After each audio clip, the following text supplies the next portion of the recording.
तो मैं अमित कुमार आज फिर अपने 360 डिग्री जीएस चैनल के माध्यम से आप लोग के लिए एक विशेष जानकारी लेके आया हूँ। और वैसी जानकारी जो निश्चित रूप से हर किसी के लिए उपयोगी है और हर किसी को जानना भी जरूरी है और आजकल चर्चा में भी है। हाँ, मैं उसी विषय की चर्चा कर रहा हूँ कि तूफान की चर्चा।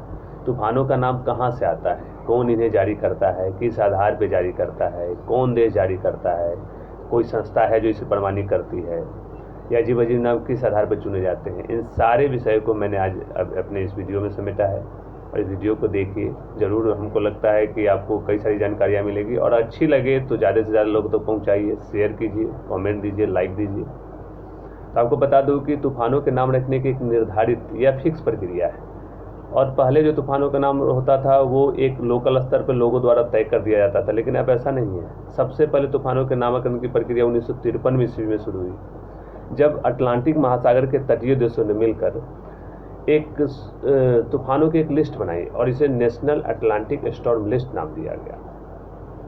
और बात आप जानते हैं कि अटलांटिक महासागर जो अमेरिका और यूरोप के बीच मुख्यतः स्थित है और उसके अलावा अब इसके अलावा फिर धीरे धीरे पूरी दुनिया के तूफानों की लिस्ट बनाई गई और WMO अर्थात वर्ल्ड मेट्रोलॉजिकल ऑर्गेनाइजेशन संस्था जो है वो तूफानों के लिस्टों की प्रमाणीकरण करती है या जारी करती है। और आपको बता दूं कि WMO के पूरे विश्व में 11 मुख्य सेंटर है।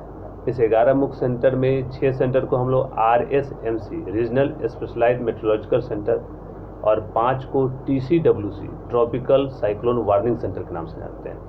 आइए, जो 11 में से 6 मैंने RCMC बताया, उसमें से एक जो है हमारी नई दिल्ली में स्थित है, जिसे हम लोग IMD नई दिल्ली यानी इंडियन मेट्रोलॉजिकल डिपार्टमेंट के नाम से जानते हैं। और इस IMD के अंतर्गत वर्तमान में 13 देश शामिल हैं, भारत सहित। पहले 8 देश थे। आपको बता दूं कि क्या प्रोसेस है। तो इन 11 सेंटर के जो हैं WMO के 11 सेंटर विश्व में, उस 11 सेंटर के अंतर्गत कई देश आते हैं और उन हर देशों में एक एक वेदर मॉनिटरिंग सेंटर है। यही वेदर मॉनिटरिंग सेंटर उस देशों से तूफानों के नामों की लिस्ट चुनकर 11 सेंटरों के पास भेजते हैं और ये 11 सेंटर फिर उन नामों को WMO के पास प्रमाणीकरण के भेजते हैं और वहाँ से ये लिस्ट जारी हो जाता है। इस तरह नामों के प्रमाणीकरण का काम चलता है, यही प्रोसेस है। अब इसको एक उदाहरण के माध्यम से समझते हैं। जैसे कि अभी अम्फान तूफान आया। अम्फान मतलब होता है आकाश, जो थाईलैंड द्वारा दिया गया नाम, इसलिए और यह थाईलैंड ने यह नाम चुनकर IMD नई दिल्ली के पास भेजा 2004 में और फिर वहाँ से यह WMO के पास गया और 2004 से यह प्रोसेस अभी तक चलता आ रहा है। इसको और डिटेल समझते हैं तो बता दूं कि 2004 में सबसे पहले भारत सहित 8 देशों ने हिंद महासागर के उत्तरी क्षेत्र, विशेषकर अरब सागर और बंगाल की खाड़ी, इन तीनों क्षेत्रों के लिए तूफानों की एक लिस्ट बनाई और सभी देशों को 8-8 नाम लिस्ट में देने के लिए कहा गया। चूँकि 8 देश थे और 8-8 नाम दिए तो इस तरह कुल 64 नाम जमा हो गए और इस 64 नामों के एक तूफानों की लिस्ट तैयार हो गई। और उन 64 नामों की लिस्ट तो तैयार हो गई, तो फिर बाकी जो 8 देश थे उनको अल्फ़ाबेटिक क्रम में सजाया गया। तो अल्फ़ाबेटिक क्रम में सजाने के फलस्वरूप सबसे पहला क्रम आया बांग्लादेश का। अल्फ़ाबेट से देखो तो फिर I से इंडिया है तो इंडिया आया, फिर मालदीव है, म्यांमार है, ओमान है, पाकिस्तान, श्रीलंका और थाईलैंड। यह क्रम आया 8 का। और जब सबसे पहला तूफान आया तो सबसे पहले देश यानी बांग्लादेश को इसको नाम रखने के लिए दिया गया और बांग्लादेश ने अपने 8 नामों में से सबसे पहला नाम ओनिल को इसका नामकरण किया। फिर जब दूसरा तूफान आया तो भारत का क्रम दूसरा था तो भारत को मौका दिया गया तूफान का नाम रखने का और यही क्रम दोस्तों चलता रहता है और इस तरह तूफानों का नाम रखा जाता है। भारत के 8 नाम जो भारत ने दिए थे वो आपको बता दूं, उसके नाम है अग्नि है, आकाश, बिजली, जल, मेघ, लहर, सागर और वायु है। ये 8 नाम भारत द्वारा दिए गए हैं। और अभी जो अम्फान तूफान आया वो अपनी इस लिस्ट का आखिरी यानी 64वां वर्ड था। तो अब तो लिस्ट समाप्त हो गया था, अब क्या, तो अब पुनः लिस्ट जो है बांग्लादेश से स्टार्ट होगा और पुनः उसी क्रम को दोहराया जाएगा। और यहाँ आपको बता दूं कि आने वाला तूफान जो है उसका भी नामकरण हो चुका है पहले ही से और यह नाम बांग्लादेश द्वारा दिया गया, स्वाभाविक का पहला क्रम है तो और उसका नाम निसर्ग रखा जाएगा अब जो तूफान आएगा, जिसका अर्थ होता है प्रकृति। और 2004 में जो 8 देशों ने मिलकर संगठन बनाया था वो संगठन अब 5 देश और जुड़ गए हैं 2018 में और वो उनकी संख्या 13 हो गई है।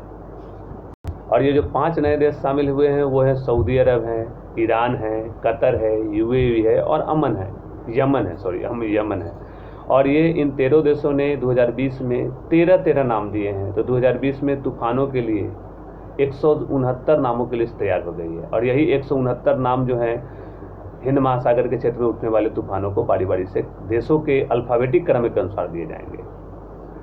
और इस तरह ये आप जान लिए कि इस तरह नामों का तयकरण होता है। अब बता दूं कि शुरुआत में तूफानों के नाम सिर्फ पुरुष वाले नाम रखे जाते थे, लेकिन 1979 ईस्वी से इस तरह का प्रचलन चला कि जो इवन वर्ष होंगे यानी सम संख्या वाले साल, उनमें तूफानों के नाम पुरुषों के नाम पर रखे जाएंगे और जो ऑड ईयर होंगे यानी विषम संख्या वाले साल, उनमें तूफानों के नाम महिलाओं के नाम पर रखे जाएंगे। और यह क्रम चलता रहा। अमेरिका की चर्चा करें तो अमेरिका भी अपने यहाँ प्रत्येक साल 21 नामों के तूफानों के नाम की लिस्ट जारी करता है और वो 21 इंग्लिश अल्फ़ाबेट के आधार पर होते हैं। तो अल्फ़ाबेट के कौन 5 अक्षर को छोड़ दिया जाता है इन नामों में, तो Q, U, X, Y और Z, इन 5 नामों से नहीं नाम रखा जाता है। अगर अमेरिका में किसी साल 21 से ज़्यादा तूफान आए तो फिर तूफानों के नाम ग्रीक अल्फ़ाबेट के नाम पर रख दिया जाता है। अब बात आती है कि तूफानों का नाम रखने की क्या ज़रूरत था, क्यों रखा गया। नहीं नाम रखते तूफानों के नाम की कौन ज़रूरत है, लेकिन तूफानों के नाम रखने के कई सारे फायदे। सबसे पहला फायदा है कि तूफानों के नाम रखने से इसे किसी को सूचित करना या इसको याद रखना आसान हो जाता है। जहाज़ों को अलर्ट भेजना आसान हो जाता है। चेतावनी संदेश या वार्निंग मैसेज जनताओं के बीच भेजना आसान हो जाता है।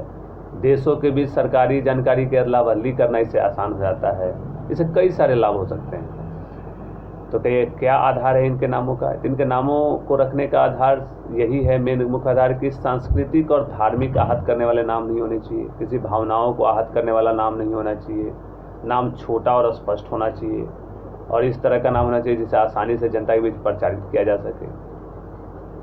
और तूफान में एक चीज़ और आपको बता दूं कि तूफान में कभी सुनते हैं तूफान, साइक्लोन, इसका भी अलग अर्थ है। स्पीड के आधार पर तूफानों की कैटेगरी बांटी गई है 1 से 5 तक, 5 स्केल है इसके। और जब तूफानों की स्पीड 63 किलोमीटर प्रति घंटा होती है तो उस हवा के उस स्पीड को हम लोग तूफान या स्टॉर्म कहते हैं। और जब हवा की वही स्पीड 119 किलोमीटर प्रति घंटा को पार कर जाती है तो उसे साइक्लोन के नाम से जाना जाता है। जैसे अभी अम्फान तूफान है तो उसकी स्पीड लगभग 200 किलोमीटर प्रति घंटा आंकी जा रही है, इसलिए उसे साइक्लोन के रूप में रखा गया है। तो दोस्तों ये था हमारा तूफान से संबंधित जानकारी। मुझे लगता है कि आपको पसंद आया होगा, तो ज़्यादा से ज़्यादा लोगों तक इसे पहुंचाइए, शेयर, लाइक और कमेंट कीजिए। धन्यवाद। फिर मिलते हैं हम अपने अगले वीडियो में।